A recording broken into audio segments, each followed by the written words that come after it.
Hi, welcome to For the Culture Canada, the center point of art and entrepreneurship. Today, I have a particularly interesting person on my podcast. Now, I met this person through Nikita, and he's a photographer as well. He's shot in California, on mountains in Nakusp with his brother. He's shot at UBCO events with a very cool story to accompany that, Vanek at Level, and just recently he shot at Center of Gravity that just happened the prior weekend with Juicy J, Wu-Tang Clan, and this insane shot of RZA. It's so crazy. Probably the most favorite shot I've seen you ever take. Like, it's so crazy. It's so crazy. I appreciate that, man. Yeah, that's awesome. Today I have Alex Taylor of, at Young Taylor on Instagram. Thank you so much for coming, man. I appreciate you being here. Yeah, man, my pleasure. It's awesome. Super stoked. Hell yeah. I knew I actually wanted you on my podcast when I met you. I knew that you were doing photography and everything, but just I didn't know what the right time was. And so after I saw your shots at COG, though, I was just like, yo, this is crazy. I need this guy on my thing right now. So yeah, Sweet. That's why I brought that, you here. But before we get into everything, I wanted to ask, where did you grow up? How did you get into the whole photography thing in the first place? So, born in Kelowna, BC. Grew up here, went to school here, spent a lot of time in California as well with my brother. My dad, he travels around for work. He's an architect. So quite a bit of time was spent in San Francisco in the Bay Area. So summers we'd be down there hanging out. But I think the one thing that kind of got me going with photography, same thing with my brother, I'm sure, is my dad actually. So he lived in Japan. That's where he met his mom, which is pretty awesome. I'm pretty stoked about that. Yeah, he was working in Tokyo for about 9 years, and while he was there, he was shooting 35 millimeter film. Like, that was his deal. Yeah. Loved it. So I think like one day my dad just brought out a box of his old camera gear, his old Nikon FE that unfortunately just got stolen out of my car about a month ago. Yeah, Nikita was saying, yeah. Yeah, that was super unfortunate. Big bummer. But yeah, he brought all that out and he was showing us, and I was like, damn, this is sick. Like, I want to be packing around this gear, you know, shooting photos and capturing moments. And yeah, Nikita started shooting more and did some weddings, did some event stuff, started shooting at the local clubs. And then, yeah, I think that kind of just inspired me and just got me on the right path. And I eventually picked up my first camera, started shooting lots, and yeah, things kind of just snowballed from there. Wow. Like, yeah, that almost seems like yesterday, and now I'm shooting and doing podcasts, which is pretty insane. I mean, like, you make it seem like For the Culture is a big deal. It's not, don't worry, but no, not a high lot of pressure here. Yeah, totally chill. Everyone's on the same level. Yeah. Hell yeah, hell yeah. So, when did you graduate high school, by the way? So I graduated kind of like in between 2016 to 2017. So I graduated early, so December of 2016. Moved to Vancouver. I was running track competitively at the time, so I started training with the UBC team. And then the following year, moved back to Kelowna. And now, yeah, I've just been living here. Went to KSS, super great school, super stoked. Yeah, Yeah, awesome. I'm from RSS, but I have nothing against you, I promise. You know, as long as we're all good in here. Yeah, no, we're all good, man. As far as I'm concerned, this is a place of peace. But yeah, so you came from an athletic background, and was the photography with you in high school, or did that come a little later? I think I learned quite a bit about it in high school. A couple of my friends, Erica Papke, she's actually at a school on the island, or no, not on the island, in Vancouver actually. Right. She's at Capilano, that's where she's at, and she's doing visual arts and professional filming there. And she started shooting photos in high school as well, and I was around shooting photos quite a bit, and yeah, that was kind of where I learned about it, and I would shoot photos with them every once in a while. I would borrow the camera or something, and that was more of a kind of background thing, I'd say, to the track and the athletics, but it was always kind of like on the side, and I was super stoked about it, and I wanted to do more of it, but I also knew that track was a huge part of my life at the time, and I didn't want to just like completely sacrifice it and just shove it off to the side for photography. Yeah. Which right now I'd say they're about a 60-40, where now the photography is a big thing and track is starting to become less, just because of, you know, photography is doing great right now, and I'm really stoked about it. Yeah. Well, you said you're taking before we started the interview, you said that you're taking a year off of track, right? Yeah, just recovery time. I think I trained for about 4 years straight, next to no rest, and I think everyone gets burnt out at a certain point. And Yeah. I think this is a time where I need to go and explore other options and figure out what I want to do as far as if I want to continue track, if I want to pursue photography to the fullest. But I think right now, track is still definitely an option. It's definitely there, but I think I just need to step back and, everyone needs a rest period. Yeah, of course. I Yeah. mean, that's kind of natural. Yeah. Very cool, man. And so, just because I'm very, very curious, what was your first camera? First camera, oof. See, actually, no, it was a Nikon D5100. Actually, yeah. Oh, Yeah. that's a intermediate step camera, not so beginner. I'd say the reasoning behind that, I definitely would have gone for like a super basic beginner. Yeah. One of them being I had shot on my brother's first camera for a while, and that was a D3100, and that was entry level Nikon, basic like bare bones. Oh yeah. And prior to that, I was shooting on my dad's just like cool pics point and shoot Nikon. So when it came to like the time where I was like, okay, I'm gonna buy my own camera, this is gonna be mine, I had already kind of known a little bit about how to work a camera. Yeah. And then when I got to the store, luckily enough, the D5100 was on sale. It was like one of those open box specials. So it was the same price as D3100, and I was like, okay, sweet, might as well. Did you get it from Best Buy? I did. Hell yeah. Bruh, I used to work there. Dude, they have some actually. sweet deals sometimes. It's crazy. Oh, you want to hear about a crazy deal? Yeah. I had okay. As an Indian man, I love my deals, right? Yeah. That's great. But there was this guy that I was helping out when I worked there, and he was looking for the Canon 60D. It was the camera, prime lens, a zoom lens, a flash, and a bag, right? Yeah. And it was normally like $12.79 or something like that, but it was open box. And I took too long finding it. You know what the open box price was? What? $5.99. Oh, dude, that's insane. Yeah, I took too long finding it, and he left. And when I saw this, I'm like, yo, this is actually really insane. I've been wanting to get a camera, and this deal is just absolutely nuts. Hopped right on that, hey? I just hopped on it, yeah. Sweet. And so now that guy still doesn't have a camera as far as I'm concerned. And now I'm But shooting. you come out on the top, right? Yeah, exactly. So here I am. Sweet. Many years later, still shooting with that same camera. As long as it works, right? It's dope. It's so sick. But yeah, no. Honestly, Best Buy has like such insane open box prices sometimes. Yeah, for sure. No, Yeah. If you're trying to find something that normally, if you go to a camera store, you know it's going to be like always like Full price. full price MSRP. Oh yeah. Like low key, go to Best Buy. Yeah. Oh yeah, 100%. And even the selection used to be kind of shit back then, like way back. But now they're actually getting They've pretty got good. like A7S2s there now, which Yeah. is pretty crazy. And you guys got like some pretty dope like Mavic Pros and stuff, and like Yeah. GH5s. I was pretty impressed. That was sick. Karmas and shit. Oh, yeah. man. Oh yeah, and I think you can even get the R3, the Sony R3. Oh, there. really? Yeah. So they're like stepping their game up. Yeah, I think photography is like becoming a lot, I wouldn't say mainstream, but people are starting to appreciate it more and more of it being an art, Yeah. which yeah. is super awesome. And then, with that comes big companies wanting to promote it more and more, right? Exactly.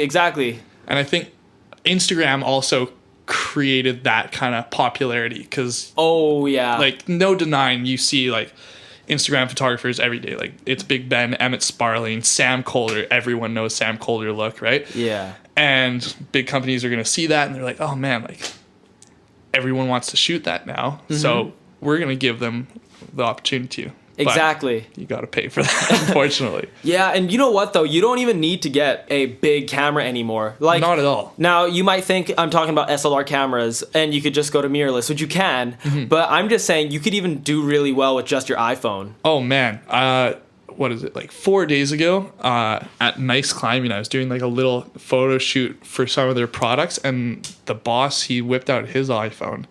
I think it's like the iPhone X or The 10, yeah. the iPhone 10. Man, portrait mode is insane, dude.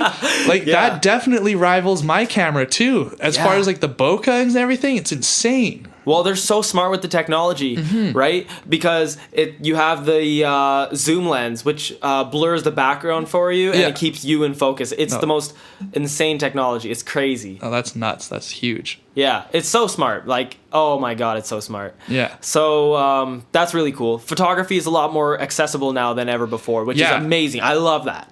You For know? sure.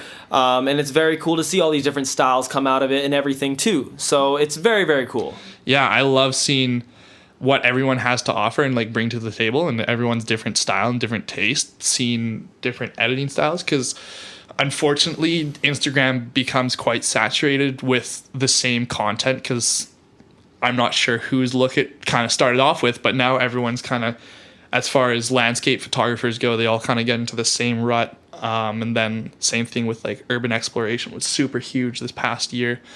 And definitely there are people who are like breaking strides and doing it their own way, but you just still see so much of the same stuff.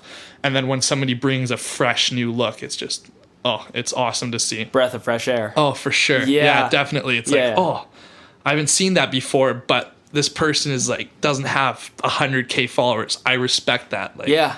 somebody who's just shooting for fun. They're not some big Instagrammer, and they have their own fresh style. Is just like, can't get enough of it. It's mint. Yeah. It's mint for sure. Yeah. Oh yeah, 100%. Okay, so you went with the Nikon. That's where we were at in that conversation. What Yeah. a major tangent that was. Yeah. But okay, so you went with the Nikon. How long did you shoot with that for? Well, quite a few years actually. I actually sold it like 3 months ago. Really? Yeah, I had the A7 II. I got that in January of this year. So I'd probably shot on the Nikon for close to 3 years. Wow. Yeah. And like I didn't even get a second lens, like other than the kit lens, until like the second year that I had it. Yeah. I think I just didn't know the benefits of a good lens. Yeah. And which is totally fair, because when you have your first camera, the entire point of it is to use it to its fullest capabilities, learn how to shoot photos, and like learn your aesthetic. And then once you've kind of exceeded that, then you can move on, right? It's not the gear that's doing the work, it's you. Yeah. So I think up until that like 2 year point, I definitely didn't need that lens, right? Yeah. And then I went to a 35mm 1.8, which is like totally basic, $200. Just picked it up, wanted something with a higher or bigger aperture. Yeah, And of course. Yeah. then kind of stuck around with that up until this year, and then finally went full frame, which was big step, which Yeah. was so sweet. You just get so much more information. Which Oh, was, 100%. yeah, like there's so much more to work with when it comes to like shadows, highlights, all of the crazy kind of like post work that you can do with it is insane. Yeah. Oh, 100%. And it's just the amount of stuff you can get in the frame Yeah. is just a dream. And I actually, through connections at work, I was able to borrow actually a A7S II for a week or so. And I've never realized how much you can actually get in the frame. Like, I never realized how like different movement looks when you're recording Yeah. a video. you No, know? that's huge. Definitely like with crop, just it's like a smaller sensor, so you don't get as much. And then like the movement within the sensor is restricted. Yeah. So you definitely get those little hop moments where you see somebody like walking by and it's kind of jittery. It's not like that perfect fluid motion walking through. Yeah. But yeah, I'd say if I were to stick with like only shooting nature, I would have stuck with a crop sensor just because you can get that zoom. But if you're shooting kind of on a daily basis, that full frame is so nice. I love it. I can't get enough of it. Oh yeah, 100%. Yeah, especially if you want to be like high level vlogger type person with like a gorilla pod and like Yeah. the road bike, Yeah. classic setup. So yeah, full frame is the way to be if that's who you want to be. Exactly. It's all dependent on what you're going to shoot, I find. Like you got to make a list, what you're primarily going to shoot, when you're going to shoot it. Like you got to figure out what you need that camera to do. And then from there you should have a camera like with all of those specs. And then you'd be like, okay, this is my price range. This is what I want to do with it. This is where I'm going to shoot all of this stuff. And then you should have like that perfect camera that'll fit right in there. Yeah. For me, that full frame was a huge key, right? So it's all dependent. Yeah, absolutely. And you were saying you went with a Sony in January?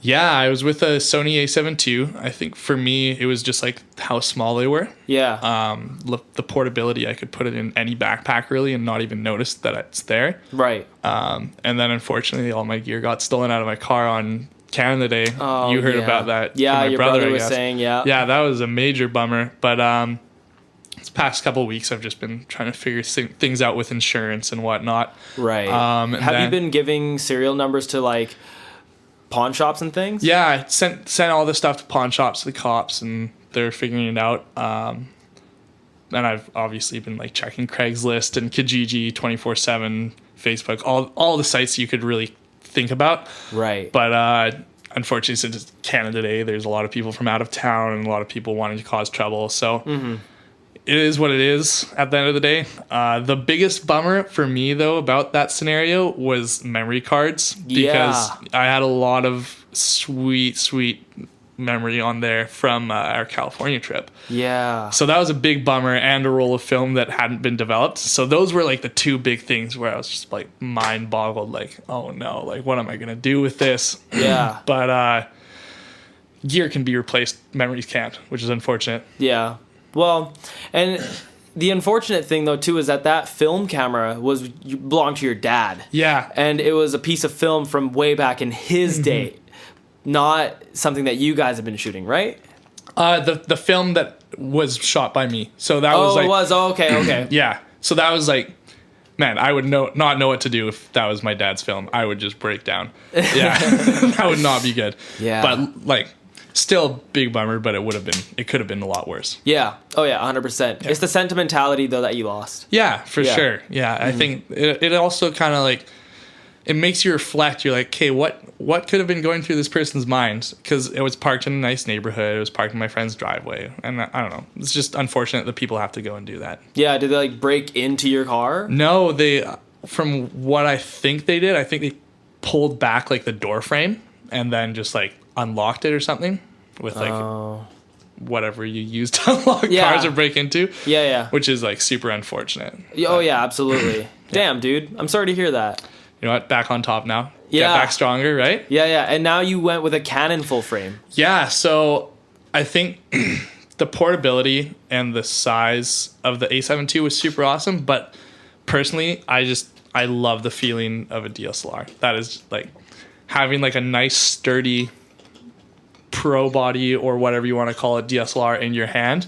That is just like super huge, the feel of it. And then also comes down to using Canon lenses on a Canon body. Yeah. Because I had an adapter so that I could use my 16-35 on my Sony. Yeah. And it was, as far as photography and daylight, totally fine. And same thing with video. It was like a little bit iffy on the autofocus. But as soon as it was like low ISO or like dark situations, the autofocus wasn't there. Yeah. And I think for shooting what I shoot, which is event stuff and night stuff, that was like a big turning point. I was like, okay, I need that autofocus always to be on point. Right? Yeah. I can't have those like slightly off, just like something's off, but you can't really pinpoint what it is. Yeah. And then somebody's like, okay, that's the autofocus. Like it's just Right. out of focus. So that was like a big thing for me. And then you don't have to buy adapters. You don't have to buy all that silly extra equipment. It's just, it's going to work 100% of the time. Yeah. And what Canon was it? I went with the 5D Mark III. Holy shit, dude. Yeah. That was like a dream camera of mine when I was like way younger. It's a beast. It's an amazing camera. Yeah, and it's so durable. Like I think your camera is like pretty much like weather sealed like to a T. Except like unless it turns into an ice block, but still. Yeah, well, funny thing enough, I was watching a vlog online and somebody's 5D actually froze while they were doing a follow cam with their car shooting in the winter. Yeah. And it still turned on. And he said the only thing that's not weather sealed is the fact that like if you don't have a filter at the end of your lens, that's what messes you over. Oh, so yeah. as long as you have like a filter on your lens, you're nearly waterproof. Like you can stand in the rain and shoot photos and nothing's gonna happen. Oh my god. It's pretty crazy the technology that they've had. so wild. It's crazy, yeah. Yeah, that's so wild, dude. Did you also get that at Best Buy? No, I got that at London Drugs. Really? Yeah, they had like a What the hell, man? traitor. But no, they had a manager's sale because it's discontinued now. They brought they have the Mark IV. Yeah, and I'm not gonna drop $5,000 on a body. So Yeah. Picked that up. Super happy with it as far as now. Yeah. And you were shooting with a 24-70 L lens? Was that what I saw? No, it's a 24-105, so it's just the kit lens f4. Yeah. Haven't picked up any other gear as of now. Yeah. But the kind of holy trinity that I'd like to eventually have is, of course, 16-35 2.8, then 24-70, and then 70-200. All three, like, that is just you're not going to miss out on anything. Yeah. But then again, that comes lugging around gear and. You're a strong dude, like I'll just carry like 4 bags around all the time, right? Yeah. Always be prepared. You're just that dude who's like downtown, like with all his friends, just like carrying like 2 Pelican cases and a backpack and a 5D, and you're just like, Yeah. But yeah, that's crazy. Wow. Okay. So you've gone from Nikon to Sony to Canon. Man, a lot of people nowadays, they would only stick to one brand because that's the only one that they trust. But like, or they just get used to the UI of that particular brand and they don't want to move on. Like, you obviously must be then pretty quick to adapt, right? Well, I think that each camera brand has their own kind of what they can bring to the table, right? They all have their own specialty and they can each kind of like develop something different. And like I've told you this before the interview, I'm still kind of trying to find my personal style as far as aesthetics go. Right. And I think I'm starting to fit in. I think I really like the Canon aesthetic, how crisp it is, and then it comes with like I think it's a sensor probably that's doing it, but it has like a very golden kind of hue to it, if you've noticed. Yeah. Oh my God. The skin tones that Canon cameras capture is unlike anything else. Yeah. What I found with the Sony sensors is that it has almost kind of like a purple hue to it. Yeah. So it's like a little the magenta. cooler. Yeah. So I would always have to bring that down and bring the greens a little bit more. But yeah, with the Canon, it's just always spot on with the skin tones, and I can just go from there. Yeah. One extra step that I don't have to do. Yeah, exactly. Editing, right? Oh yeah, and every moment counts, right? Yeah. Yeah. Cool. That's awesome, dude. That's awesome. So, but let's get into the style that you are shooting currently. Yeah, for sure. When you started shooting, how did you develop into what you're shooting in terms of style now? That's a good question. I'd really have to think about that one. I've definitely played around with a lot of different colors. Yeah. Right now, as far as my landscape stuff, I'm really enjoying kind of like a lighter, kind of more yellow. I wouldn't say to the point of being yellow, but like a really light, gold, brighter highlights, gold, kind of like crisp, warm kind of style aesthetic. Right. And that kind of developed when we went down to California, because a lot of the beaches are like that nice kind of yellow gold. Same thing with like the bluffs. And then when we were down in San Francisco shooting in urban settings, a lot of their buildings are gold or orange or yellow. They don't have a lot of variety as far as like dark buildings. Right. So I was shooting that a lot and editing that a lot, and that kind of just like popped to me, especially with like if you throw in like a nice teal. It's very cliche, like the teal and the gold, and but I think I've spun it off a little bit so that it's not kind of your generic kind of vlogger look. Yeah. Where everything's like just a little bit muted a little more, so it's not super punchy in your face. It just looks clean and crisp, right? Right. Like an everyday nice summer day that looks warm. Mm-hmm. Yeah, that makes a lot of sense. Yeah, I'm really enjoying that. I was shooting a lot darker. So like greens and like forest settings were really punchy, and the darks were punchy, and the blacks, same thing. And I think that just kind of I wouldn't say it gets repetitive, but it almost becomes like second nature when you're editing as well, because you shoot it, slap on the same preset, tweak it a little bit, and boom, you've got your photo. And when I'm shooting, I always like a challenge. Yeah. So this has like been pretty challenging when you're like shooting in a darker scenario, especially like center of gravity this weekend when the lights started to go down and like sun went down, trying to get that same aesthetic was really hard. I don't think I found one that I quite like with that aesthetic, but I resorted back to the good, like nice, clean event style. Right. And yeah, I'm really happy with what I'm shooting at right now. But I think developing over the years, just like messing around with different colors and different presets and like developing your own presets is super huge, I found. But yeah, just like playing around, and then eventually you kind of fall into one pattern and you're like, okay, this is my style, this is my aesthetic, and I really enjoy it, and you're like how it looks. Right. That's awesome. And in terms of like your influences, are there any particular people that have influenced your style currently?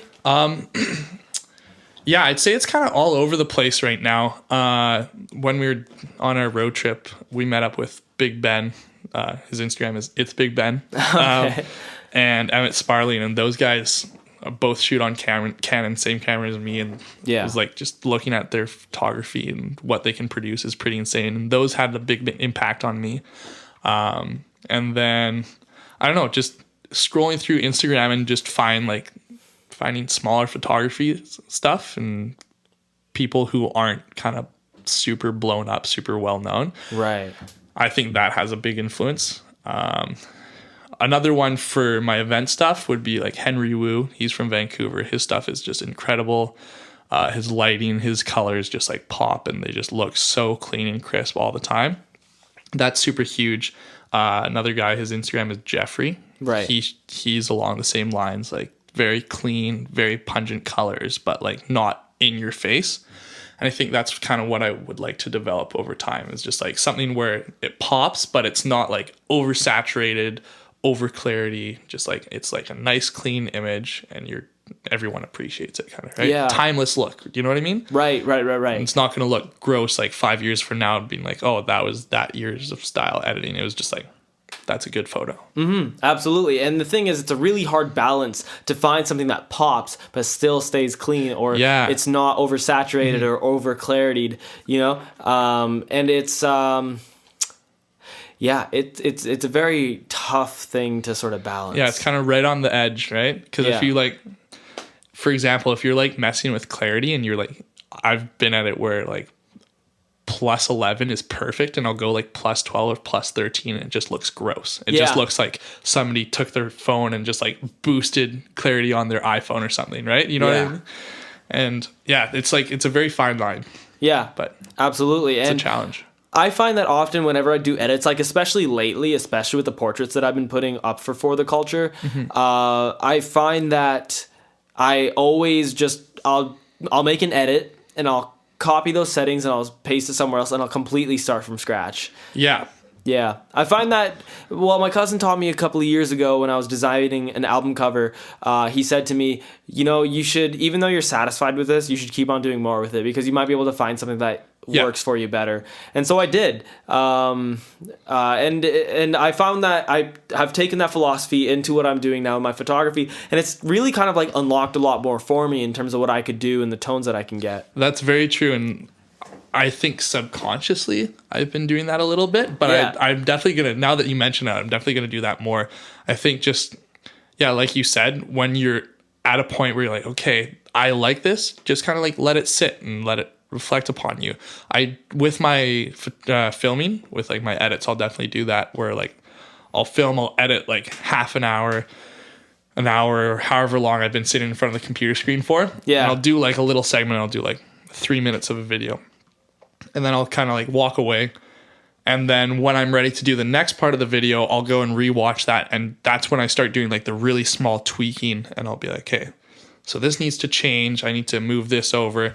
And then at that point, you're coming back fresh, because you don't have everything ingrained in your memory at that point, right? So you're looking at it from a viewer's perspective, not from your perspective of sitting in front of the computer for hours on end, knowing every little step, right? Yeah. And then you catch stuff that you miss. Yeah, absolutely. Man, do I ever find it like friggin' draining to sit in front of a computer for hours. Tell me about it. Yeah, that's Dude, huge. It's so sick to just like do work that you appreciate and that you really, really are passionate about. But sometimes though, just like physically how it affects you is fucked.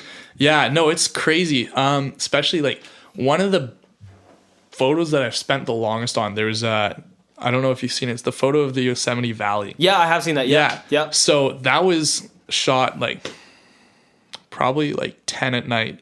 Just like, yeah, it was insane. Yeah. Holy shit. I knew it looked a little dark, but I was just like, it was a lot of editing. So when it came out of the camera, it was dark. So then I had to boost up the brightness, obviously, get the highlights out a little bit. And then I didn't do multiple layers, which like most people were like, what's going on here? But yeah, like just spent probably like an hour and a half on that photo, just tweaking it. Cause like I got 2 other photos of the valley, which probably should have been more. But yeah, just like because of time and wise and whatnot. But those were like the 3 photos that I got, and I really wanted to make them look pristine.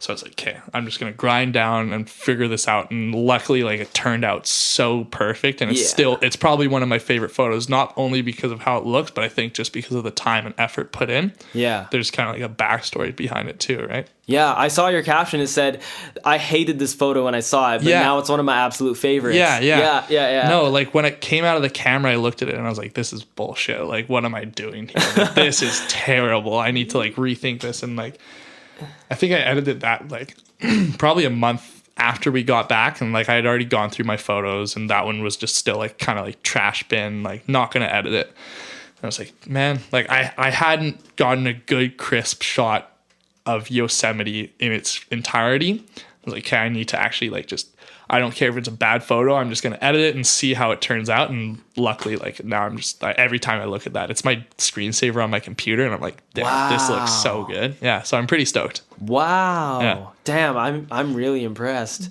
That's crazy. Okay.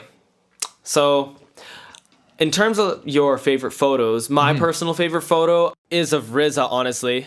I think that photo is insane. So tell me about that weekend, actually, before we get into that photo. Okay, so I went Saturday and Sunday. Friday I was working. So Saturday night came through, shot at the beach, stayed a little bit, and then, at the main stage, who was playing? It was Juicy J and Wu-Tang. Dope. So that was a pretty sweet set. Both of them just like absolutely killed it. Yeah. And I was shooting with my good friend Justin Hill, who's been on For the Culture. Yeah. But super, like his photography has also influenced me quite a bit as far as like in the nightlife game and in the event stuff. He's done great work. Oh yeah, I love it. Super clean. And just like his colors are what impresses me. I know. I have no idea how the guy does it. Yeah, like his colors are crazy. Like the post that I made when I hit 100 followers, and he had those photos of me with these sunflowers. I was just like, what the fuck? No, it's crazy. Especially like, I don't know if you've seen the photos of, he shot like a couple portraits for Gigi McGree, I think her name is. She's an artist. She was here at COG last year. Yeah. But man, like, it's just like insane. The colors that he can produce is just like, I don't even know how to put it into words. It's just so good. He's straight up talented. Yeah, he knows his stuff. He knows how to get it, and he gets it done. Like, it's just simple as that. Yeah, absolutely. Dude's so talented. Shout out Justin. Yeah, big shout out Justin. But him and I came through, and we were shooting Saturday and Sunday. And yeah, Wu-Tang came out, and all the photographers were in the pit. That was super crazy. You know, like being like right there, like 20 feet away from them. Like music I've listened to for like a long time, and then finally like being at this point where I'm shooting photos for them, that was crazy. Especially like, I know Justin feels the same way. Both of us were just like jamming out the entire time, like losing our shit. Just like, yo, like Wu-Tang is here, and we just shot photos for them. But like he came out and he had a bottle of champagne. I'm like, oh my God, I hope he like pops that open and starts spraying it. Like he better. And then he like starts to pop the cork a little bit. I'm like, oh, he's gonna fucking do it. Yeah. I was like, so I got my camera ready, and I probably went through like just like 5 different freaking apertures and like modes, just like so quickly, just like, oh, this one, no, just like going through different shutter speeds. And then right as he like started to shake it up, and I was like, okay, like this is it. I better have this down. Focused on his face, just like flipped it to manual focus, because then you don't want that like tracking, right? Yeah. And just like held down the shutter and just prayed. And I was like, did I get it? And like 5 minutes after their set, we walked off and turned to Justin. I was like, dude, I think I got this. Like, I think I got the shot. And I looked, and it was just like so crisp, money shot, like the shot. I was so stoked. It was pretty dope. Oh my God. Yeah. Like, I wish that there was a way that you can like send that to him directly. Yeah, I want to, and I've tagged him a lot. I saw Yeah, that. I've tagged like the entire Wu-Tang. yeah, I saw that. That's so wild though. Yeah, that was like a crazy moment for sure. Like just seeing that, and I was like, sweet, I finally like I got the shot, and I'm like so stoked with it. I barely had to edit it. I think I like just tweaked like the brightness a little bit, highlights, clarity, and Really? yeah, like it just came out so clean that Because I was gonna ask you about that, because you have the reds on the right and then you have like the smoke on the left, and I was just sort of gonna ask you if you had added that smoke or added anything additional. No, surprisingly not. Like I thought I would have to. Yeah. But just the way like when I turned the brightness up and stuff, and I played with the vibrance a little bit just so that it's like pops a little bit more, and then also with that like I feel like the reds kind of like transform across the photo a little bit more, right? Yeah. Yeah, just edited a little bit. Like it was pretty funny when I was editing it. I was actually in the back room at Sapphire with Justin, because I was shooting that night at Sapphire with Justin. Oh. So I'm like sitting in the corner after shooting, and I'm just like, man, might as well edit some photos, and we're just jamming out, listening to some people DJ. I kind of like figured it out and like brought Justin over. I'm like, dude, I think this is it. He's like, yeah, dude, like that is clean. Yeah. Like, sweet. Like I was pretty stoked. Yeah. Yeah. Holy shit. That's so wild. Yeah. I was super fired up about that shot. That was huge. And then I haven't posted one. It's in the mix right now, but it's a shot of French Montana, and it's just like, I don't even know how to explain it. It's just like, it's got this super kind of like almost grunge. It's nothing. It's so unorthodox to what I shoot normally, like editing wise. But if you can kind of like picture almost like a Fast and Furious look, like their cover of them walking, like all five of them, that kind of grungy, a little bit darker, but like still pops. I don't know. It's just like, it's got such a specific look to it. Yeah. I wouldn't normally edit like that, but I think I liked the way it looked and just decided to roll with it. Wow. But I'm really stoked. I'm going to like post that probably tomorrow or the day after. So definitely like keep your eyes out for that. Yeah. Well, it'll be out by the time that this interview is posted. For sure. So 100%. Yeah. You guys will know the one. But yeah, I'm really excited. I can't wait to see. You know what? Now that you mention it, I haven't seen a single person on my timeline. Maybe that means I'm not following enough people. But I haven't seen a single person post a picture of French Montana. Yeah. I enjoyed his set to a certain extent. He did a lot of throwback stuff. So yeah, I heard that. Yeah. Oh, and he played a tribute to XXXTentacion. Yeah, right? that was huge. Rest in peace, X, right? Rest in peace. Honestly, regardless of what people think, I really wish that guy was still alive. I think he was on something really sick. As I've told a lot of people this, as a person, I did not like him. As an artist and a musician, his music was definitely not what normally people would be listening to. Yeah. And then when he did release it, people were like, oh my God, like he's onto something for sure. This is not what we've heard, and this is pretty fire. Yeah. Oh yeah.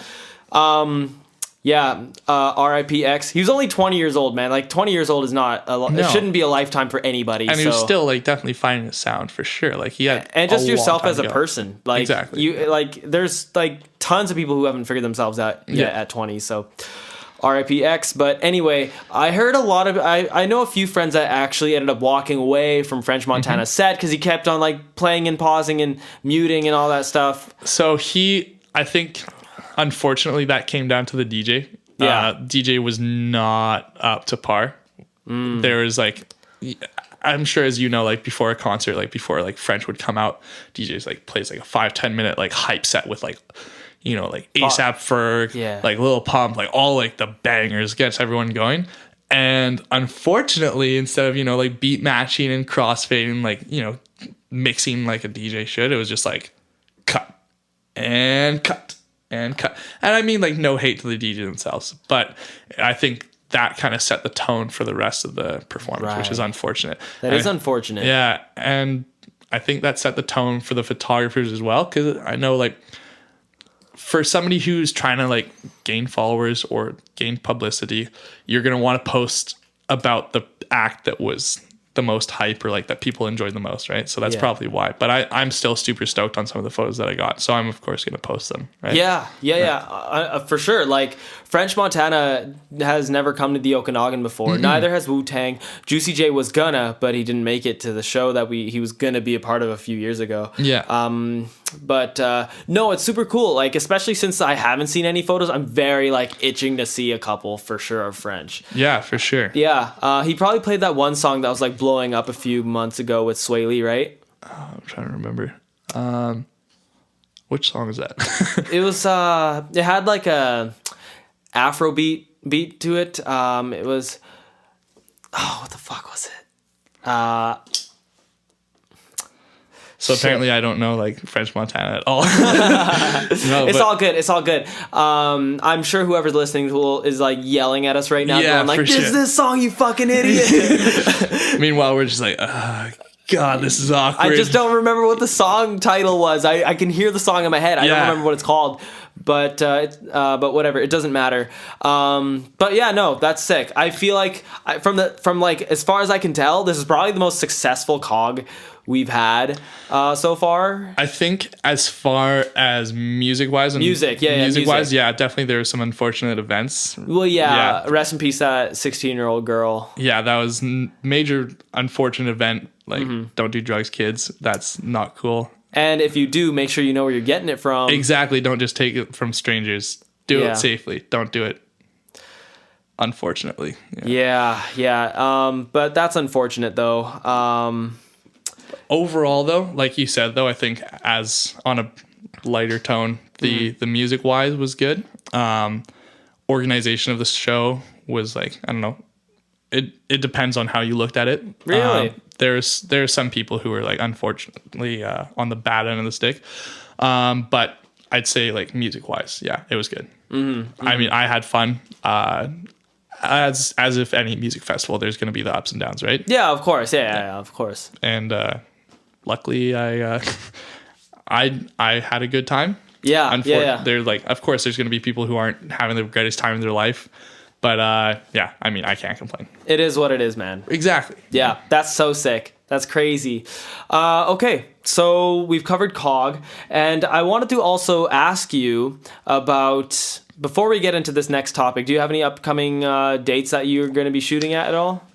So this Saturday, actually, I'm pretty stoked about this one. So Big White is doing kind of like a Instagram media influencer hike event day. So I don't know if it's geocaching. I actually just got the DM probably like 5 minutes before I came up here to the studio. Yeah.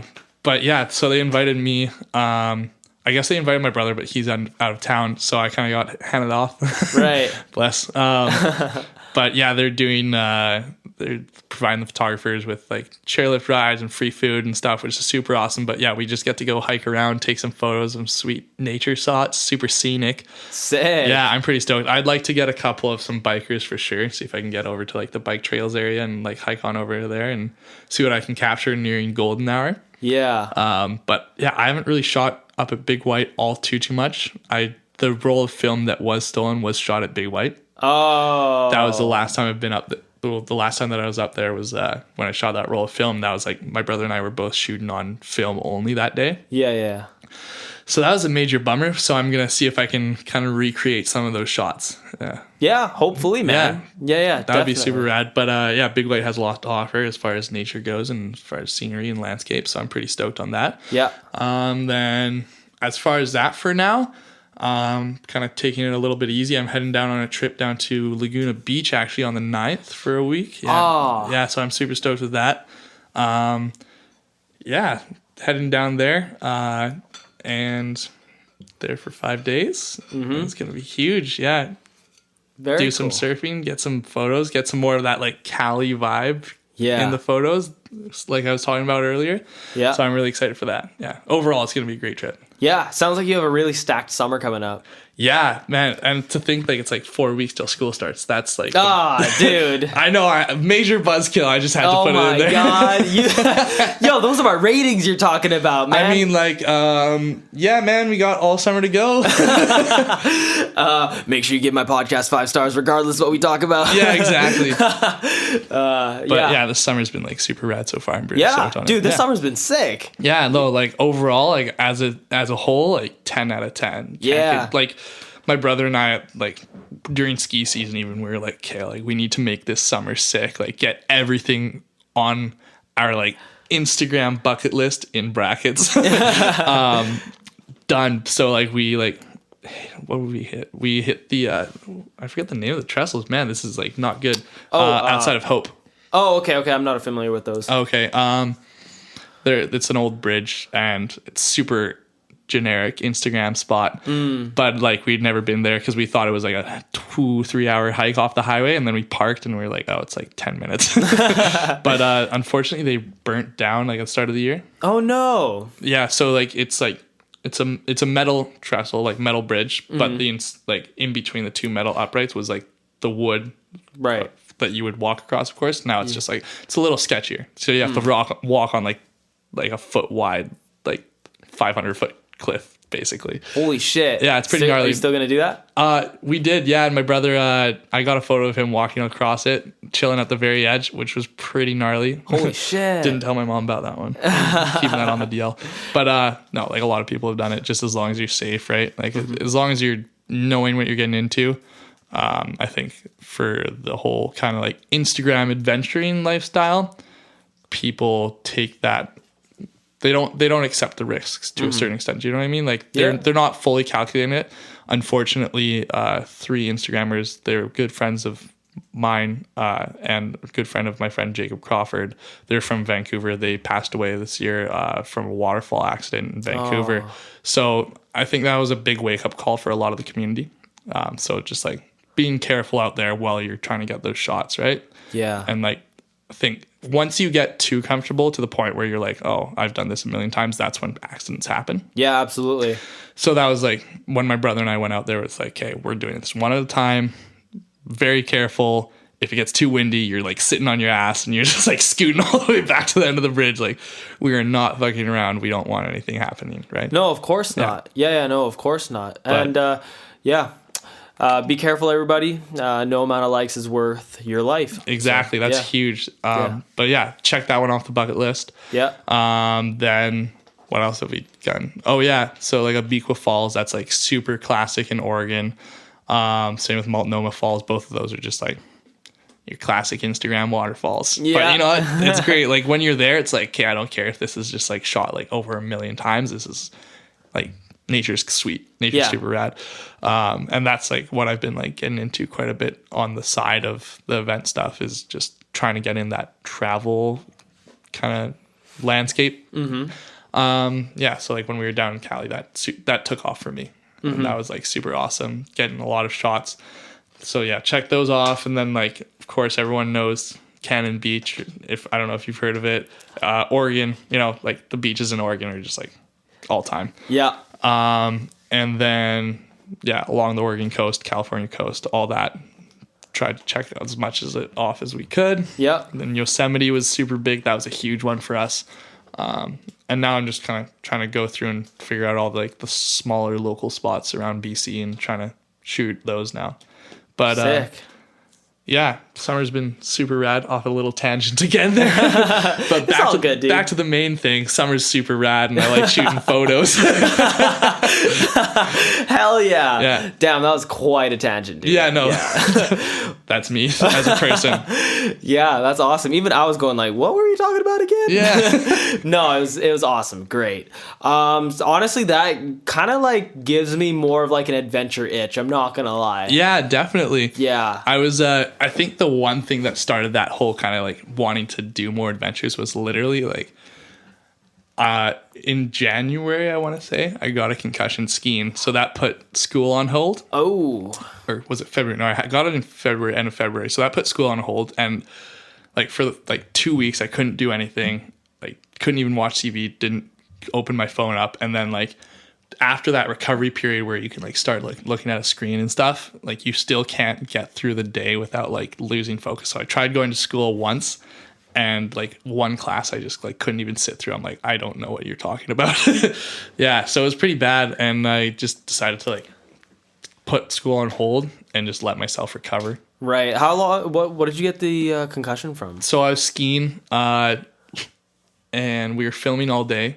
And then at the end of the day, last run, usually everything happens last run, Yeah. which is a little unfortunate. But there's a jump underneath one of the chairs at the bottom, and all day we've been hitting it, like sending it super big. And earlier that day, my brother flipped it, and I was like, oh man, I gotta one up him. So I like went to backflip, under rotated, head first into a tree.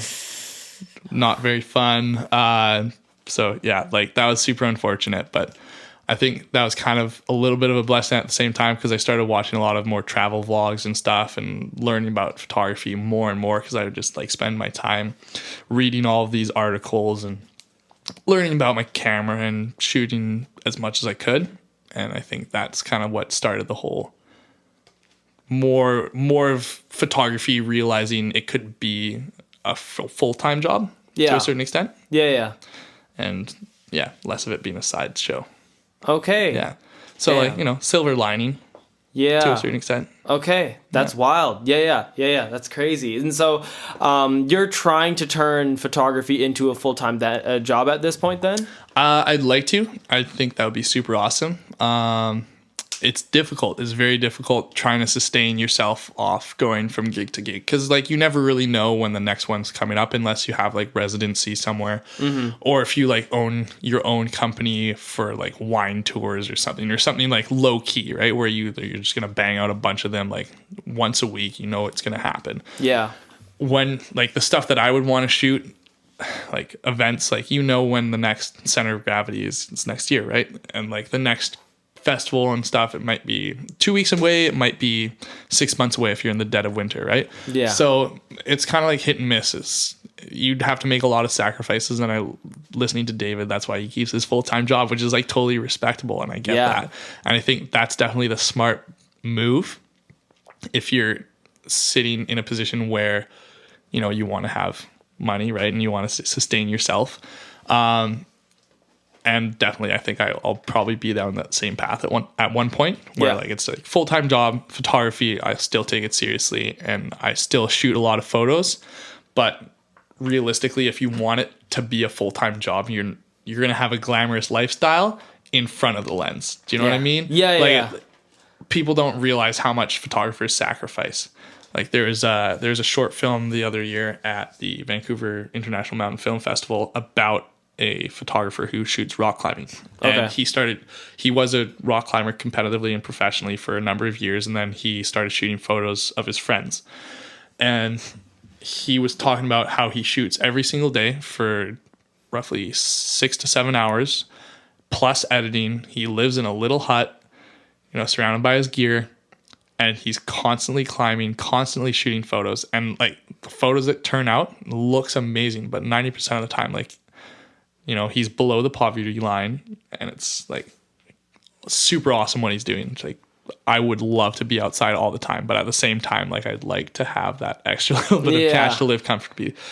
And like sometimes that lifestyle isn't for everyone. He obviously makes it work, which is like huge props to him. Yeah. Well, it completely depends on what your priorities are. Exactly. Right. Yeah. So that's interesting. I'd love to see like you kind of, I mean, you're doing actually some really cool stuff with it already. So for you to jump like head first into it, I bet you can come out with something really cool. I think like one of my friends was telling me like, you can't like counting all of your eggs in the same basket is one thing. But if you do count all of your eggs in the one basket, then you don't have a plan B. And when you don't have a plan B, then you put all into one, right? You know what I mean? You put all of your effort into plan A so that you don't have to rely on plan B. And which is like a little contradictory. Like you shouldn't have to do that. But at the same time, like I get where he's coming from, because what he's trying to say is like, you know, always put your all in, right? Like always dedicate your fullest. Yeah. And I think if I did that with photography, definitely, like I think I could come out with something. But at the same time, then you're sacrificing so much that you'd be missing out on, which I personally would enjoy. So. Yeah.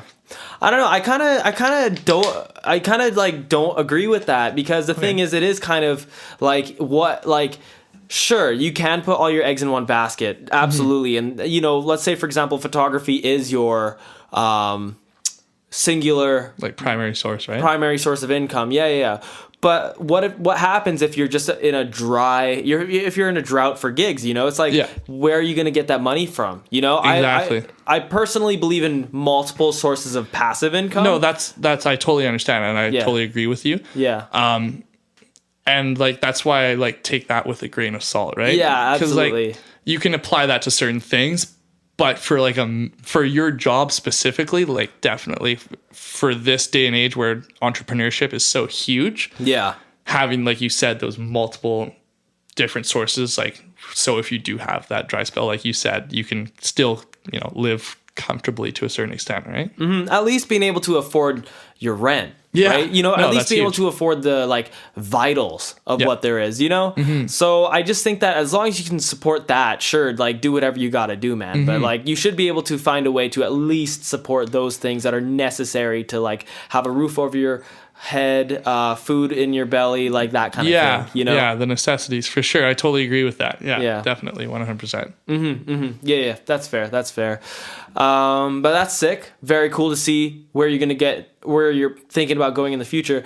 I wanted to ask you though, since you don't shoot very many portraits or anything like that, you mostly do adventure photography. How are you planning on getting that as your career? You know what? Funny thing you mentioned that, because like I love shooting portraits. Oh, okay. And I've definitely like shot some of my brother and my friends and stuff. It's just like I haven't posted them. Okay. And I'd like to shoot more of them. But I think Oh. like just like finding somebody to shoot with is like a little bit of a struggle right now, just because like people view my Instagram as like concert or adventure Instagram, right? Right. So like when I post an Insta story like, hey, could I get some like people to model for me? They're like, the people who are viewing that are people who are not necessarily going to want to model. They're going to want to see like content for like adventure stuff, right? Yeah. But then again, yeah, like I would totally love to shoot more portrait stuff. I definitely need to work on it. It's definitely not my forte, Right.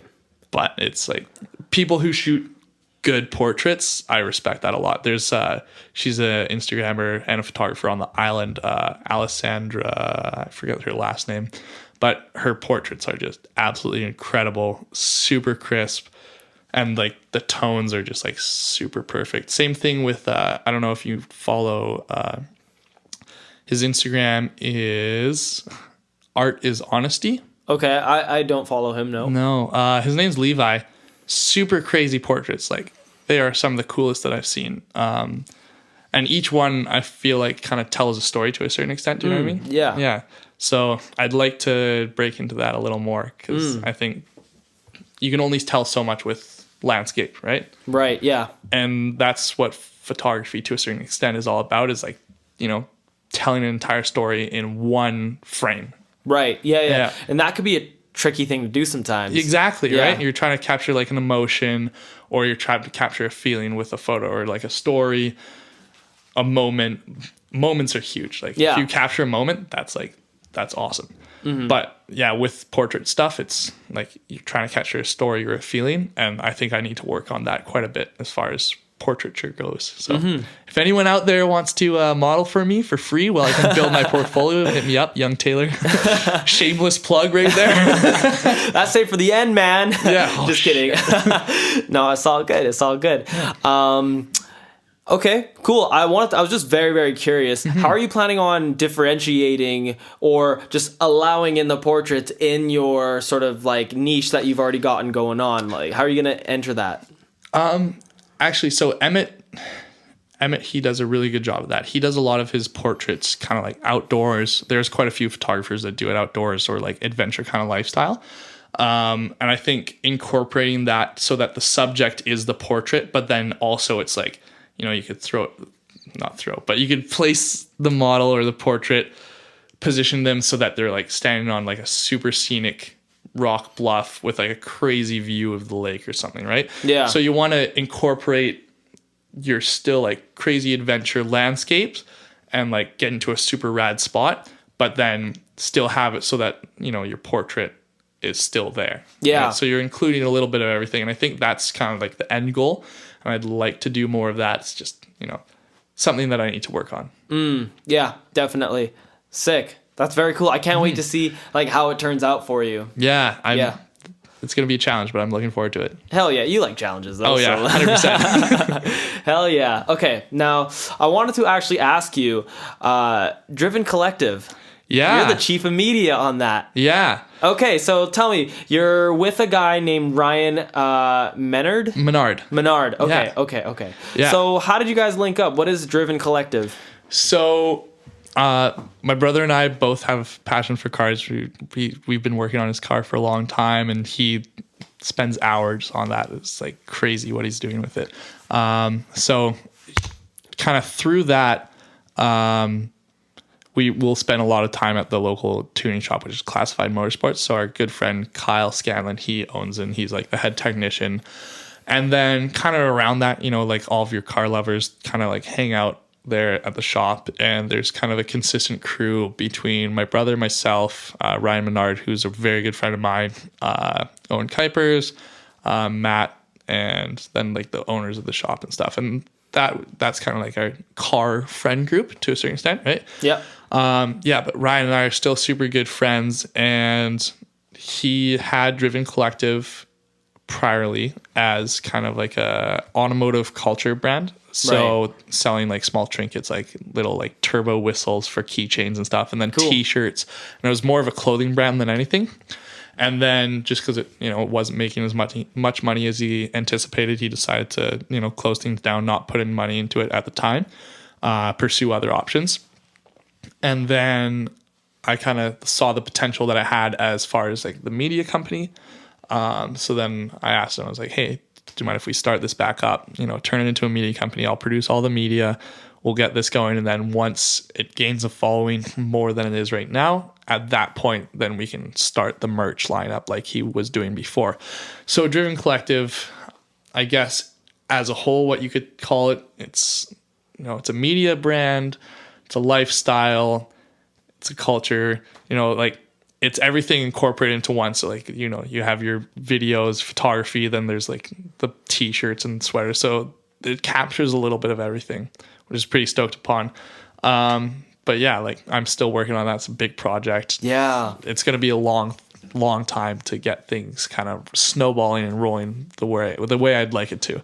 Yeah. But like he was in charge. He really got it going. So I'd like huge props to Ryan for like getting all of those followers and kind of getting like the following that it deserves. Yeah. But now it's just kind of like getting things going again because it hadn't been active for like a year.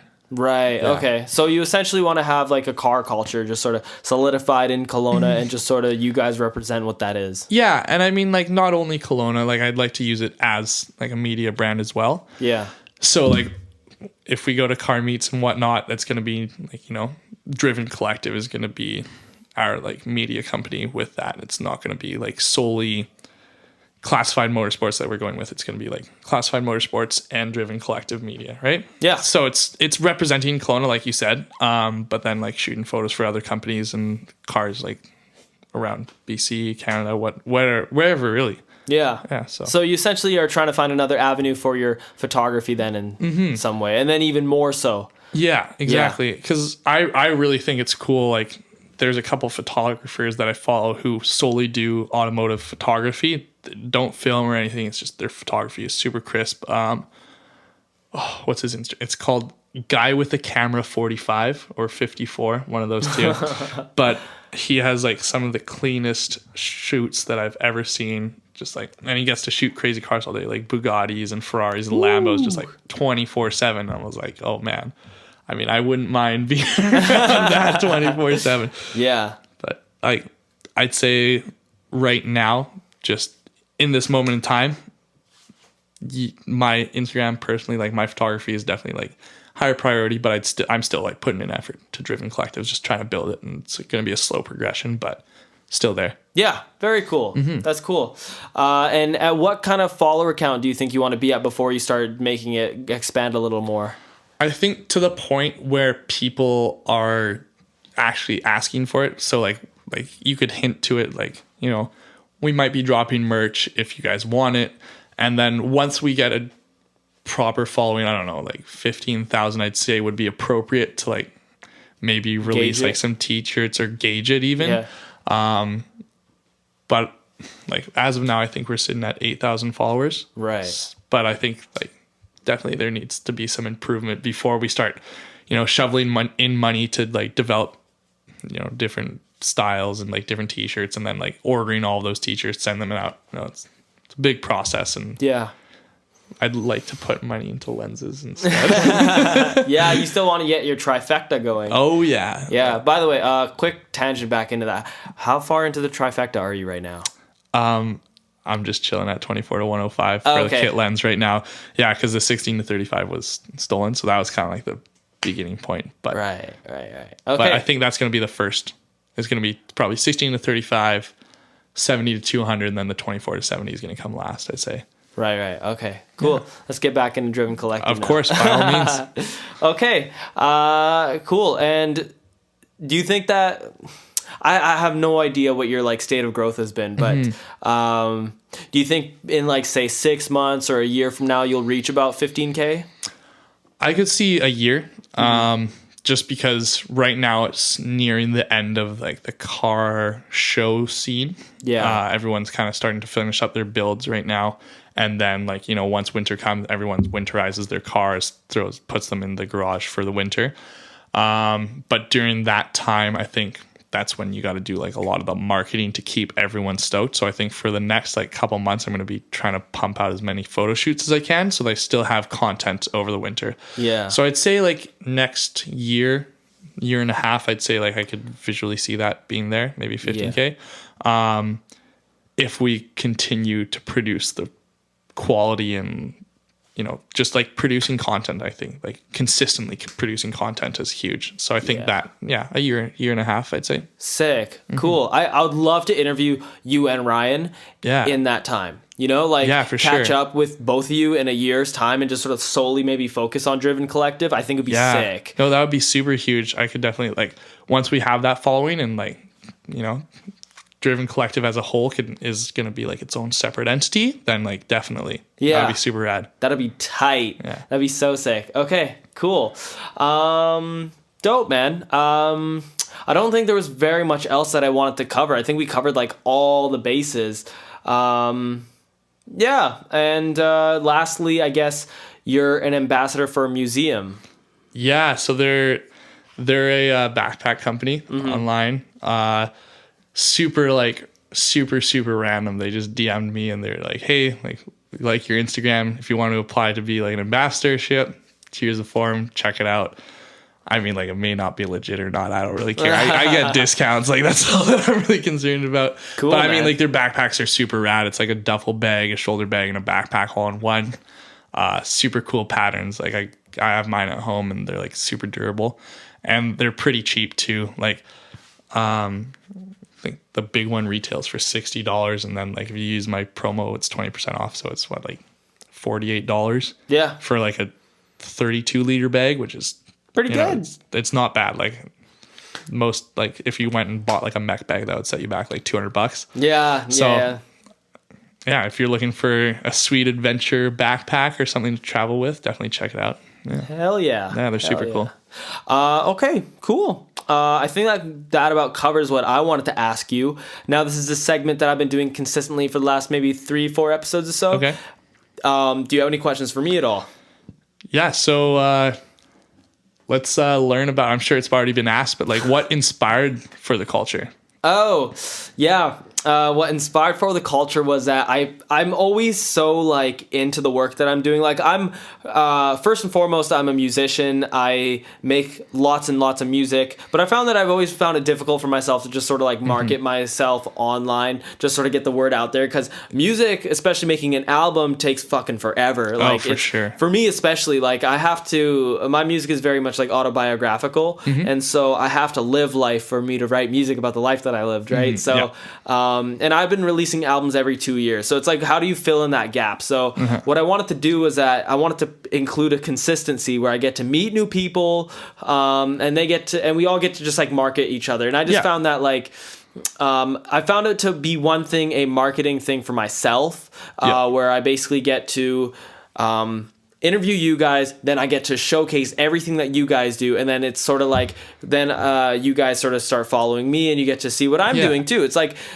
you sort of create this sort of like symbiotic relationship with the culture that you're in. And I also wanted to make sure that I've just felt that always Kelowna has like a very sort of like broken and scattered art culture here, right? Yeah, I've noticed that. So I've sort of wanted to like create a much greater amount of awareness for it. And I just wanted like For the Culture Canada to be sort of like the center point where it all funnels in. And the thing is, you may have noticed that I don't call it For the Culture Kelowna. Yeah, right. Exactly. So I wanted to expand eventually beyond Kelowna to the Okanagan, then beyond that to BC and to Canada. And I want it to be sort of much, much bigger than what it is right now. Yeah, exactly. I mean, it gives also like a platform for all the artists who are like working on promoting themselves. It gives them a space to like, you know, show what they're doing, right? Instead of kind of like being into like one little niche corner. Somebody who might be listening for the purpose, like say photography for me, they'll be listening to that and they'll listen to another podcast, might be about an artist or a musician, and then, you know, that might be sparking some interest into that as well. Like you said, yeah. Exactly. That's super rad. Yeah. Thank you.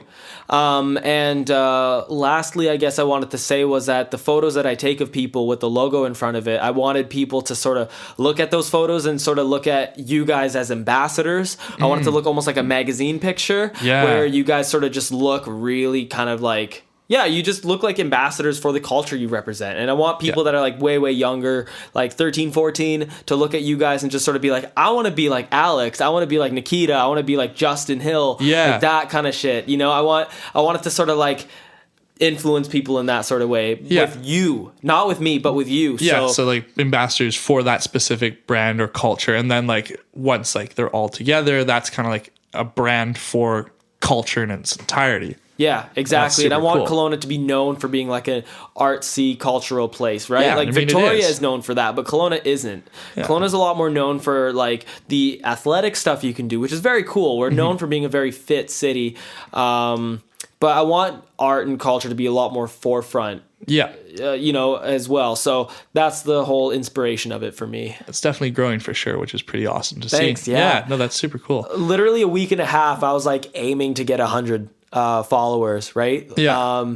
And I broke 100 followers a week and a half ago. And so, but it's been but since then I'm nearing 150 now in a week and a half. So it's like pretty good growth because it's consistent too. Like, that's super good. It took about like 2 months to reach 100. Now I'm like, now I'm about, it's almost been it's going to get to 2 weeks soon. And I'm nearly there, like halfway to what I was just at. So it's crazy. It's like, I'm really happy with the amount of growth that I'm getting. And I think once you start to like build followers, it becomes easier to build followers to a certain extent. Yeah. You know what I mean? Yeah. Like for me, the big turning point was like, I hit 1,500 and like, boom, boom, boom, like consistently, probably like every day, like I get a new follower. And especially like, which was really crazy was I found that like going to events and like talking about your Instagram, like, you know, face-to-face interactions are the best way to like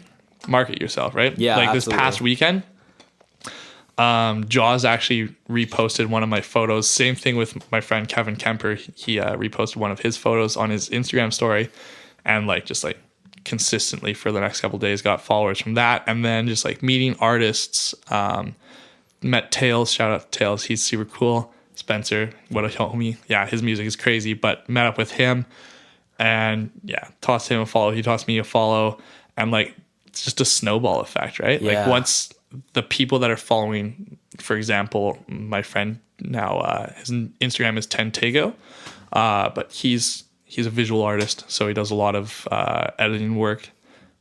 But yeah, he followed me, and then a lot of his followers will see that he followed me, and then kind of just like, I don't know. Instagram's crazy like that. It is. Yeah, absolutely. Instagram's so nuts. No, they've got a pretty interesting program there. Yeah. Like it's like everyone's always trying to figure out the algorithm and trying to like, I wouldn't say hack it, but use it beneficially to themselves. Yeah. But they're always changing. They are. Yeah, man, it's just insane. Yeah. That shit's wild, man. Yeah. That shit's wild. Yeah, cool. Yeah, it sounds like you've got a pretty good gig going on here. Yeah. It's pretty all right, man. It's all good. Like Yeah. I really I'm really thankful for what I've got so far. I think I've been putting in so much fucking work into this. Like, I've been staying up until like 2-3, and then I'll wake up at 8 to post an interview Yeah. and whatever. And it's just like, it's a lot of work, but I feel really good doing it. Yeah, no, exactly. Like, as long as you're staying consistent, which I can see that you are, and you're Yeah. definitely putting in work, putting in time and effort, like, that's huge. So, Yeah. definitely best of luck in the future. Thank you so much, man. Best of luck to you too. Like, Yeah, you're doing thank you. great stuff, man. Thank you. I really appreciate that. It means a lot. And, Hell yeah. Honored to be on this like podcast. I'm looking forward to see where it like ends up in the future, because that would be pretty rad. Like say like 2 years from now, having it like sitting at like 10-15K, that would be huge. But think about like back in time, like looking back and being like, oh, I was one of the first people on this podcast when I had like 150 followers.